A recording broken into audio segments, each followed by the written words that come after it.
হৃদয়কে জবাবটা ভালোভাবেই দিলেন তানজিম হাসান সাকিব। বাংলাদেশের হয়ে একমাত্র ক্রিকেটার হিসেবে লড়াই করলেন চোখে চোখ রেখে। প্রথমে ব্যাটিং, এরপর বোলিং, দুই বিভাগে অলরাউন্ডিং পারফরমেন্স করে নজর কাড়লেন সকলের। এমনকি তার করা ফুল লেন্থের ডেলিভারি চোখেই দেখেননি লঙ্কান ওপেনার। তানজিম সাকিবের এমন ব্যাটিং আর বোলিংয়ের পারফরমেন্স এক করে জেনে নেব রিপোর্ট। আজকের ম্যাচে সবচেয়ে বড় ভিলেন হওয়ার সংখ্যা ছিল তানজিম সাকিবের মাঝে। ব্যাটিংটা ঠিকঠাক করতে না পারলে পুরো ম্যাচ হারানোর দায়ভার নিতে হতো এই ক্রিকেটারকে, কিন্তু না, ভিলেনের বদলে উল্টো সেরা পারফর্মার বনে গেলেন ডানহাতি এই ক্রিকেটার। তার উপর তাওহিদ হৃদয় যেই খুব ঝেড়েছিলেন সেটার জবাব বেশ ভালোভাবে দেন জুনিয়র সাকিব। দুই বিভাগে পারফরমেন্স করে মনে করিয়ে দিলেন বিশ্বসেরা অলরাউন্ডার সাকিব আল হাসানকে।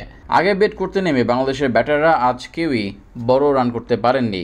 ওপেনিংয়ে নেমে আগ্রাসী হাফ সেঞ্চুরি করলেও সেটাকে সেঞ্চুরি অবধি নিয়ে যেতে পারেননি পারভেজ হোসেন ইমন।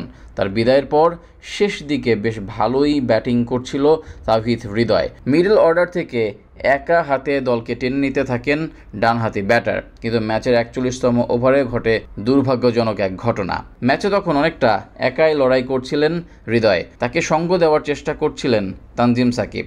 ওই ওভারে দ্বিতীয় বলের ঘটনা, আসিফ ফার্নান্দোর বলে মিড উইকেটে ঠেলে দিয়ে দৌড়ের প্রথমে 1 রান নেন দুজন, কিন্তু স্ট্রাইক পেতে তৃতীয় রানের জন্য দৌড় শুরু করেন হৃদয়। বিপরীতে সাকিব ক্রিজ ছাড়লেও পুরোপুরি না এসে তাকে বাধা দিতে থাকেন, কিন্তু সেটা উপেক্ষা করে হৃদয় উইকেটের মাঝামাঝি এসে পড়লে রান আউট করে লঙ্কান ফিল্ডাররা। এমন ভুল বোঝাবুঝির পর কিছুটা মেজাজ হারিয়ে বসেন সেট ব্যাটার তাওহিদ হৃদয়। উল্টো দিকে মলিন মুখ নিয়ে দায় স্বীকার করে চুপ থাকেন সাকিব। সেই পর্যন্ত সবাই তাকেই ভিলেন ভাবতে শুরু করে, কিন্তু তিনি যেই ভুল করেছেন সেটা বেশ ভালোভাবে পুষিয়ে দেন।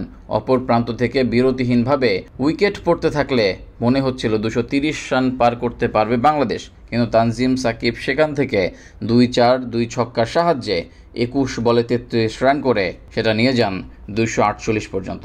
বলা চলে টাইগারদের দিয়ে সবচেয়ে ইম্প্যাক্টফুল ব্যাটিং করেছেন তিনি। এদিকে ব্যাট হাতে এমন দায়িত্বশীলতার পরিচয় দেওয়ার পর বল হাতেও প্রথমে নিজের কাজটা বেশ ভালোভাবে করে দেন এই পেসার, সাথে বুঝিয়ে দেন নতুন বলে ঠিক কতটা কার্যকর তিনি।